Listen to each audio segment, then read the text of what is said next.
أعوذ بالله من شرور أنفسنا ومن سيئات أعمالنا ونعوذ بالله من شرور أنفسنا ومن سيئات أعمالنا من يهده الله فلا مضل له ومن يضلله فلا هادي له وأشهد أن لا إله إلا الله وحده لا شريك له وأشهد أن سيدنا ومولانا محمدا عبده ورسوله أرسله بالحق بشيرا ونذيرا وداعيا إلى الله بإذنه وسراجا منيرا أما بعد فأعوذ بالله من الشيطان الرجيم بسم الله الرحمن الرحيم ولمن خاف مقام ربي جنتان فبأي آلاء ربكما تكذبان ذواتا أفنان فبأي آلاء ربكما تكذبان فيهما عينان تجريان فبأي آلاء ربكما تكذبان فيهما من كل فاكهة زوجان فبأي آلاء ربكما تكذبان متكئين على فرش بطائنها من استبرق وجنى الجنتين دان فبأي آلاء ربكما تكذبان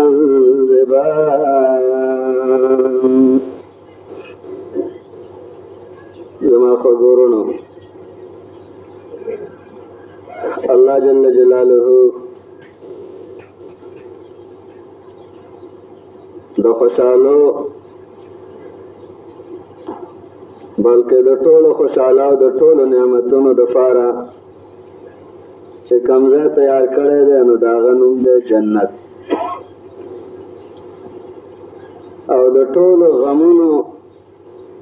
د مصیبتونو د دردونو د خفګانونو چې کوم ځای دی نو د هغه ځای دی جهنم دا څومره انسانان چې په دې دنیا کې اوسېږي او یو ځل خلق سترګې په دې دنیا کې وغړی دا چې د هر زماني او د هر وخت او د هر رنګ او د نسل والی په دې دوه ځایونو کې به یو ځای ته خامخا ځي دا پاتې کېږي نه دا د الله نه ورکېږي نه دا انسان د الله نه یریږي نه چیر به شي حدیث پاک کې راځي د بنی اسرائیل په زمانه کې یو سړی او ډېر ګناهګار و مسلمان و خو ګناهونه او بدماشیانې ډېرې کړې وې چې کله مرګ ته نږدې شو نو هغه ډېر یېرېده چې ما خو په هر حال کې او په هر قدم قدم باندې خپل الله ناراضه کړی دی ځکه د الله خواله ورشم نو په کومه سترګه به د الله مخې ته ولاړ یم نو د الله ته زما ملاوېدل دا ډېر د شرم دی چې د دې دومره ګناهونو څخه زه د الله مخکې ودرېږم زامنو ته یې ویل داسې وکړئ چې زه کله مړ شم نو ما وسوځئ او داسې مې وسوځئ چې زما دا بدن بلکل هیره هیره شي او بیا په کومه ورځ باندې چې زبردسته طوفان راشي نو زما د بدن نه چې کومه هیره جوړه شوې دا راوالی او د هوا ته گزار کړي نو دا هوا به ایسته دا هیره ویسي سمندرو کې مې وغورځوئ چې بالکل دا وجود مې ورک شي. شاید چې الله جل جلاله د قیامت په ورځ باندې ما را پانسئ او وبوئ چې زه دا یو دې پکې نه نو. کله چې دا انسان مړ شو او زامن د هغه د وصیت مطابق عمل وکړو، څه سمندرو کې واچله، څه په هوا کې لاړه او هوا سمندرو ته ویوړله. الله سمندر ته حکم وکړ دایره یو ځای ته راجمع کړه او انسان یې ترې جوړ کړه او خپل مخې ته یې ودراو او ویل زما بنده دا کار دې ولې وکړ؟ ولې ستا یقین نه و چې زه دایره د سمندرو نه راټولولی شم، دا ذرې ذرې زه راټولولی شم؟ ویل یا الله یقین مې و، ستا طاقت دی قدرت دی، لیکن ما وویل چې بس شاید ما به پرېږدي چې زه دې دومره تکلیف کړی دی او زما نه دومره یېرېږي دا دې پکې نه وي. الله ویل ته زما نه یېرېږي، زه ستا ټول جرمونه مې معاف کړه او د جنت فیصله مې درله وکړه. تاسو وایم چې دا ځان انسان ایره ایره کړي، دا هندوان ځان ایره ایره کوي که نه، بیا به هم قیامت کې الله را پاڅوي، د الله نه څوک پاتې کېږي نه. اوس دا انسان دی یا به د دې انسان تلل جنت ته یا به جهنم ته. کوم انسان چې خپل الله راضي کړی، پس د دې دپاره د نعمتونو د خوشحالو زندگی د جنت په شکل کې شروع شه او الله یې ورکوي. او پاکې تېرو هفتو کې تاسو ته ما خبره کړې وه صرف د آخري کوټې د پورې چې کله دا جنتي کوټې ته ورسېږي او هلته په خپله کوټه کې کښېني، نو بیا به د دې دپاره د خوراک انتظام وشي. یو یهودي راغلی، ثوبان رضی الله تعالی عنہ روایت دی، او د نبی علیہ السلام نه تپوس وکړو چې اے محمده، نو ثوبان رضی الله عنہ وایي په سوک مې ووه او قابو مې ګزار کړی و. الله ته ویل چې ولې دې ووهلم؟ ویل ما ویل چې یا رسول الله ورته ولې نه وایې چې ته ورته یا محمد دی نوم ورته وایې بېادبه. نبی علیہ السلام ویل خیر دی، زما کور والا مال محمد نومې خوستی زه محمد یم. دل تپوس دنه کومه، د درې څیزونو تپوس دنه کومه او د هغه جواب صرف پیغمبر کولی شي او بل څوک یې نشي کولی. د هغه ویل تپوس وکړه او په جواب مې درکړو نه ایمان به راوړې. نو هغه ویل بس زه به دې خبره واورم او بیا به ګورم. نو یو تپوس ابتدا وکړو چې کله دا ماشوم پیدا شي نو کله د مور په شکل کې او کله د پلار په شکل کې، کله پلرینې ته تللی او کله د مور طرف ته تللی. دا ولې؟ یو تپوس ابتدا وکړو. یو تپوس پکې دا و چې کله جنتیان جنت ته لاړ شي نو اولنی خوراک به د دوی څه وي؟ جنتیان چې کله جنت ته لاړ شي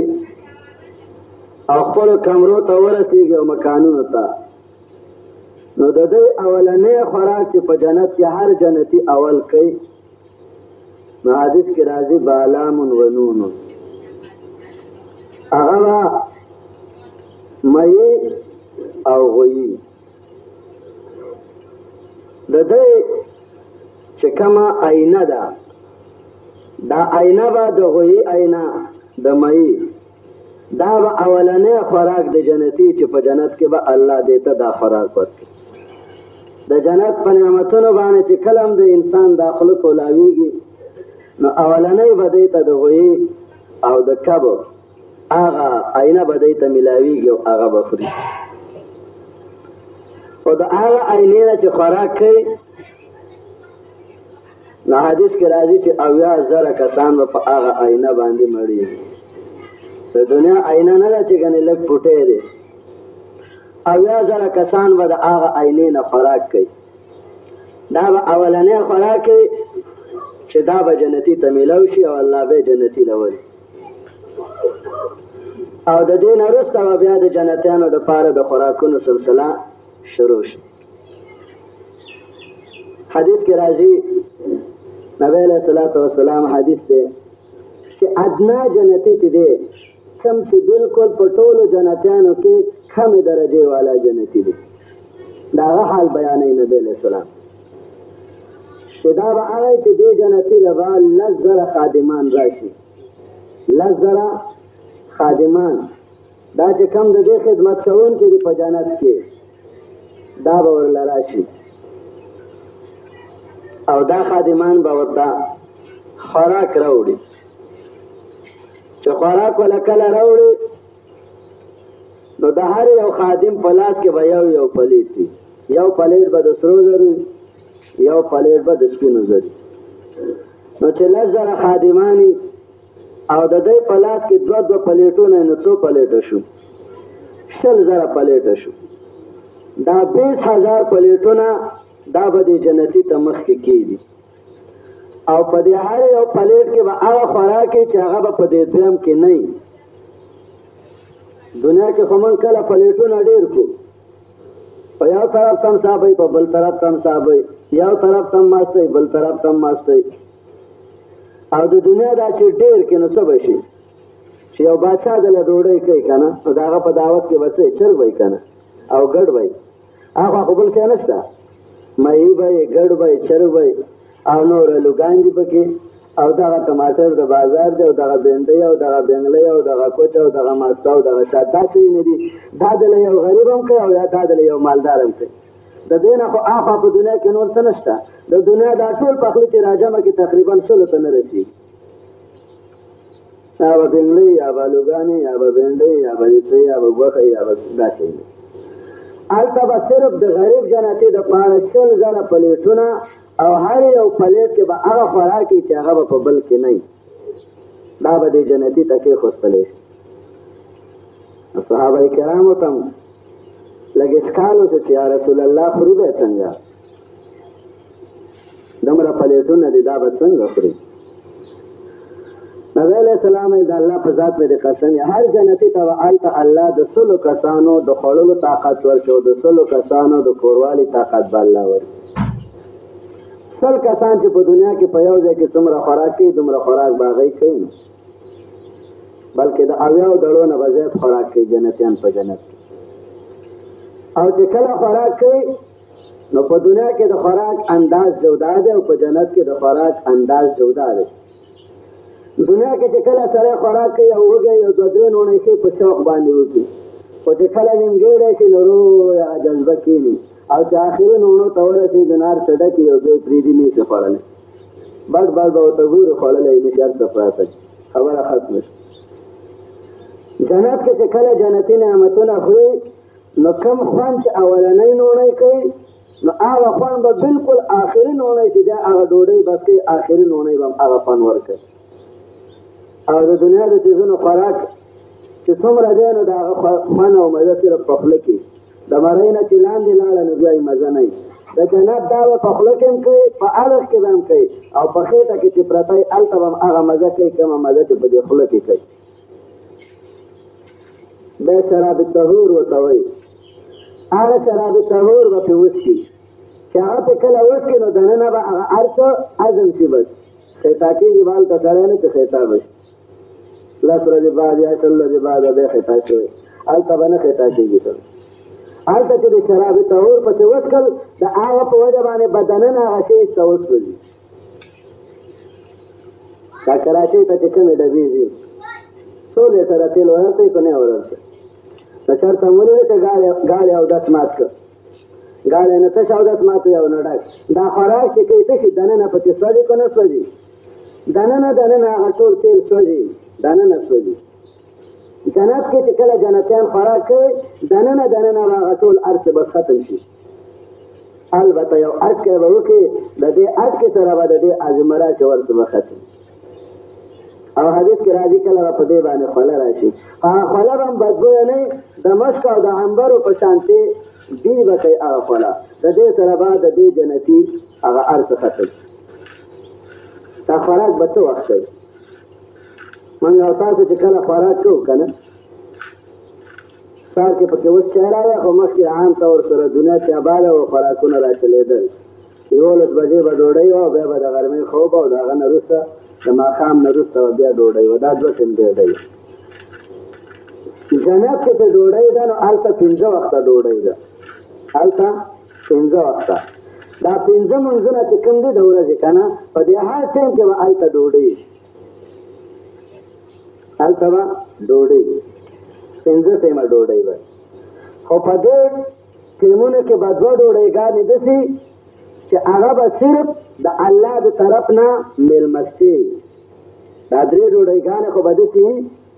د غرمې ډوډۍ، بیا د مازدیګر ډوډۍ، دا ډوډۍ به داسې د ماخوستن او د ماښام ډوډۍ، دا ډوډۍ به داسې چې دا به هم د معمول مطابق وي. غلامان به ولې راوړي، دا به خوري، ای به دسترخوان ټولوي، لوښي به بېرته صفا شي، مرغه به راغلی داسې به روان وي چې دی ورته داسې وګوري، مرغه به ورته راشي خواته به یې کښېني. د اوښانو عمره مرغان به یې ګوره، واړه واړه به نه وي، ښه چټي به نه وي. دا څانګ به داسې چوت کې خبرې به کوي، وایي لږ خو راته وګوره او ته وبه ګوري. وایي خوښه دې نه ده چې لږ مې وخورې، وایي ولې نه، بس د الله په طاقت او قدرت باندې به پوه شي. جنت کې اور نشته چې ګنې هلته په ګیس باندې پخې، په اور باندې د الله قدرت به کار کوي هلته. ښه د اور نه بغیر شی نه پخېږي که نه پخېږي؟ مانا چا په اور باندې پخ کړی که په خپله پخېږي؟ او کجوره چې دا بره پخ شوي خو باندې پخېږي، خټکی پخېږي، کیلې پخېږي، هلته هم الله پخوي په خپل طاقت او قدرت باندې. دا غم به در باندې نه وي چې ډېکې شته او نه شته، او ګیس شته دی او نه شته، او بجلي شته دی او بجلي شته دی. د دې ټولو غمونو نه هم الله خلاص کړي. کلوا واشربوا هنیئا بما اسلفتم فی الایام الخالیه. خورئ زما بندګانو، څکئ، مبارک هم شه، دنیا کې هم په هغه فارغه ورځو کې اعمال کړي اوس یې خورئ. او د مازدیګر او د سهار په ټایم کې دا د منځونو ټایم چې دی، د سهار او د مازدیګر په دې وخت کې چې کوم خوراک تیارېږي نو دا به د الله د طرف نه روزانه خصوصي میلمستې، دا به د الله د طرف نه خصوصي میلمستې. وزا علما لیکي چې هلته خو اوس جنت کې دا 5 ټایمونه چې دي نو هلته خو شپه ورځ شته دی، نو ټوله یوه ورځ او شپه ده. دا ټایمونه به څنګه معلومېږي چې دا د شپې ټایم راغلی او دا د ورځې ټایم راغلی؟ نو جنت کې خو هلته همیشه دپاره نور نور دی، په نور باندې هغه رڼا دی. او د الله نبي وایي د الله په ذات مې قسم نور یتلألأ، دا یو نور دی چې پرقېږي جنت. په هلته به داسې چې شپه به په دې باندې معلومېږي چې د جنت دروازې به بندې شي، او چې کومې د ریښمو پردې دي نو دا پردې به راښکته شي، پته به ولګېږي چې دا د شپې ټیم شروع شو. او چې کله دا دروازې بېرته کولاو شي او دا د ریښمو پردې چې کومې ځوړې دي دا بېرته واپس شي، پورته شي، پته ولګېږي چې دا د شپې ټیم ختم شو او ورځ راغله. دې د وجې نه حضرت موسی علیه السلام یو ځله الله ته ویل چې الله د کمې کم جنتي چې په جنت کې د کمې درجې والا دی دا به څوک وي؟ دا به څوک وي؟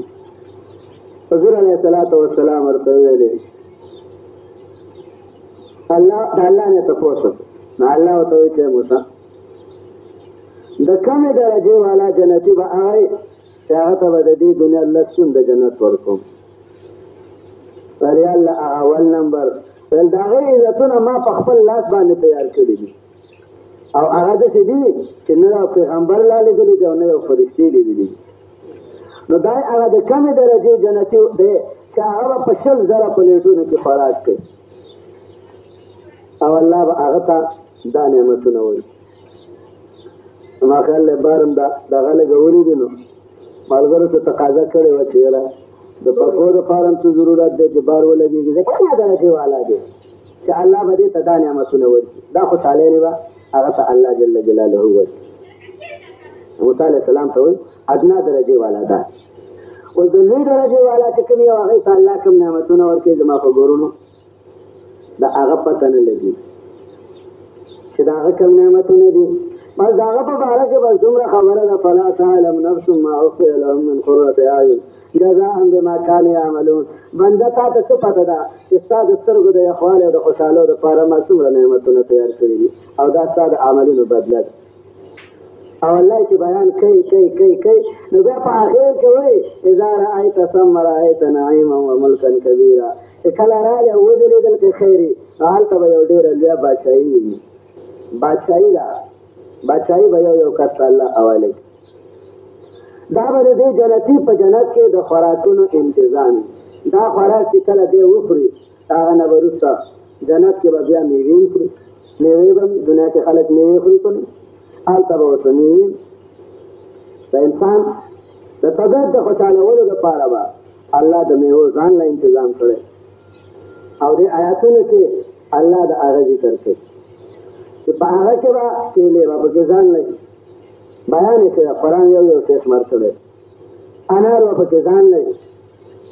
او ورسره انګور پکې ځان له. او آخري فیصله الله داسې کړی دی چې بس زه به تا ته څه شمارم چې دا به یو دا به یو دا به خو فیهما من کل فاکهة زوجان. په دې دواړو جنتونو کې به د هر قسم میوې نه جوړې وي، د هر قسم میوې نه به جوړې هلته وي. ځینې وخت کې د بعضو بیان الله کړی دی او د بعضې نه دی کړی، او مختصر الله وایي چې راغلې وي یعنې هر قسمه میوې دي. صحابي راغلی بانډه کیو نبی علیه صلات وسلام ته وایي د الله نبي دا په جنت کې چې کومې جامې دي نو دا به هلته خلک داسې جوړوي، پخوا باندې به خلکو دا بسرتۍ اثارونه جوړول که نه پنسي او بیا به هغه جوړولې، نو داسې پنسي به یو جوړوي دا خو دا به څنګه وي. چې دا تپوس یې وکړو نو صحابه کرام ناستو هغه یې وخندل. نبی علیه السلام ویل ولې خاندئ؟ یو ناپوهه سړی دی هغه د یو پوهه سړی د عالم نه تپوس کوي یو مسلې نو تاسو پسې خاندئ؟ او بیا ورته وویل چې نه هلته چې کومې جامې دي په جنت کې نو هغه به جوړېږي نه، ځکه هغه به خلک جوړوي، هغه به جوړې شوي. توبه ونه وایي په هغه ونه کې به کېږي، بس غوټۍ به یې راوشوکې او په هغه چې کله وشلې نو د هغه د من نه به اویا جوړې جامې راوځي. کرمه ګوته مسواکۍ دا به پسې ورننه راشي اویا جوړې جامې به د هغه نه راوباسي. د زنانو دپاره به ځان له جامې لپټې به پکې کېږي، یو لپټه وله نصیب و خیر من الدنیا وما فیها. سر پیچک شي هغه کوم باندې چې سر تړي هغه ټوټه چې ده هغه به د دې ټولې دنیا نه قیمتي، او که صرف هغه شال یې داسې راښکته کړي دې دنیا ته د الله نبي قسم دی ټوله دنیا به د عطرونه ډکه شي، ټوله دنیا. او یا جوړې جامې به یې نرۍ او باریکې به الله پاک جوړې کړي. هغه ته وایي چې نه دا به داسې جوړېږي، وایي دا میوې به پکې څنګه وي د الله نبي حضور علیه صلات وسلام یو میوې به هم پکې انګور به هم پکې میوه چې د هره یو میوه نبی علیه السلام هغه به د چاټۍ عمرې د چاټۍ هغه به د چاټۍ عمره یو میوه ول د انګور دا دانه به پکې څومره ول د انګور دانه پلار دې ګډه لال کړی به زه ویل وو ول پوستکی یې تېستلی دی ویل ول د هغه نه چېرته ګوښه ګوډه جوړ کړی ویل وو ول دومره به یو دانه خوشحاله شو ویل زه د خیره ته دا خو زما هم کېږي او زما د کور والم کېږي ویل وو د ټولو کېږي ویل انګور یې درته دغه غونچک یې درته وښیم ویل وو غونچک به یې څومره د الله نبي ویل غونچک به یې دومره چې یو تېز کارغه رواني تېز په تېزۍ باندې یو میاشت مزل وکړي د دې غونچک د یو سر نه به بل غونچک د دې بلې اخري دانې ته به ورسي د یو میاشت مزل د کارغه د مزل په مسافت باندې یو میاشت اوږد به د دې دا یو ګونګوري. او هره میوه چې دا حدیث کې راځي په هغه کې به اویا قسمه رنګونه اویا قسمه خوندونه به وي. دې د وجې نه حدیث کې راځي نبی علیه صلات وسلام ځینې دانه به ورکوټي ځینې به پکې غټه وي. نبی علیه صلات وسلام حدیث مبارک دی وایي زه جنت ته لاړم او چې کله زه جنت ته لاړم او هلته مې پام وکړو نو په هغه جنت کې چې کومه هغه یو دانه وه په جنت کې. ابن عباس رضی الله تعالی عنہ روایت دی او دا رنګې هغه داسې وایي چې کله زه نبی علیه صلات وسلام نه هغه حدیث نقل کوي چې د جنت هغه کم انګور دی او په جنت کې هغه کمه کجوره ده کجوره او انګور. د انګور متعلق فرمایي چې زه جنت ته لاړم نبی علیه السلام وایي ومې کتلو نظرت الى الجنه فاذا الرمانه من رمانها كمثل البعير المقطب د هغې یو دانه چې وه په جنت کې د انګور هغه د غټ د کوهان والا اوښ نه هغه کوهان یې کوي د دغه غټ د کوهان والا د اوښ په شان یو دانه وه د انګور دا یو دانه د انګور مړه او د دنیا نه دا خو بېله دنیا ده زما په ګورو او د ابن عباس رضی الله تعالی عنه روایت دی هغه نبی علیه الصلاة والسلام فرمایي چې ان ثمرة من ثمر الجنه طولها 12 ذراعا ليس لها عجم د جنت چې کومې میوې دي نو د هغه هره میوه به 12 ګزه دا اوږده او په هغه کې اړوکې نشته دي د جنت کجوره چې وي دا یو کجوره د دې ګوتې د سر عمره به نه 12 ګزه اوږده کجوره به او سرې به نه هغه به سپینې کجورې د جنت چې څومره میوې دي حدیث کې راځي په هغه کې اړوکې نشته دي د جنت په میوو کې اړوکې نشته او په دنیا کې د جنت د میوې نظیر کو تاسو ګورئ کومه میوه ده په دنیا کې چې په هغه کې اړوکې نشته دی ته معلومه ده کومه میوه ده دنیا کې ده چې په هغه کې اړوکې نشته کیله کې نشته دا کیله چې ده وایي دا د جنت د میوو هغه یو مثل دی په کیله کې اړوکې نشته دی نو په جنت کې څومره میوې دي په هغو کې اړوکې نه وي عبدالله ابن عباس رضی الله عنه د نبی علیه السلام روایت نقل کوي چې په جنت کې کومه کجورې کېږي نو په هغه کجورو کې د هغه کجورو سټم د سرو زرو خاښونه د سپینو زرو وړې وړې څانګې د زبرجد او د جواهرو دي او په هغه کې چې کومې کجورې کېږي نو هغه کجوره 12 ګزه یوه کجوره اوږده ده 12 ګزه او د اوښ عمره د انګور یو دانه ده تاسو به وایئ سړی به خوري څنګه چې دومره غټه دا لوی خوش موږ تاسو خورو که نه خورو نو د هغه ټوک موږ ته نیخه غټه ده که وړه ده موږ تاسو خورو که نه خورو او ګډ غټ ده که ورکوټی دی خوري که نه خورو خوري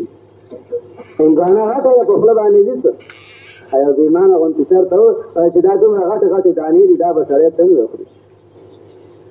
دا به سړی څنګه خوري نو ته دا هندوانه څنګه خوري دا خټکی څنګه خوري دا دې په خوله نه ننوځي او هلته خو که واړی د هندوانې عمره دا خو بیا وړه ده دا خو به د جنتي په یو اوښکي کې پټه شوي اوښ غټ دی خو غټ نه دی د اوښ له چې ګورګوره ورکړه نو درې ګورګوره هغه پوهېږي چې زما په خوله کې ګورګوره ده هېڅ به چېرته د شونډک په یو ځای کې ننوتې ځکه اوښ غټ خو چې بانګي یې ورکړي نو بانګي یې تېرولی هم سمه نه شي هغه ته خو غټه ده خو نه ده نو په جنت کې به جنتي غټ وي څو ګزه قد دی 15 لاسه ونیم ګزه 2 ګزه به پلنې هغه ته به دانې داسې که دا وړې وړې لوچې وله راوړې دا به ایسته په اوښکي کې چېرته پټې شوي الله وله هغه دانې هم غټې کړلې میوې وله غټې کړې ځکه دی ورته غټ کړی دی خیال کې خبره راغله اوس دا چې دا میوې دغه کوي دا پسې ورخېږي راڅنډي وې نو راڅنډي به نه څنګه چل به نو قرآن وله بیان کړی دی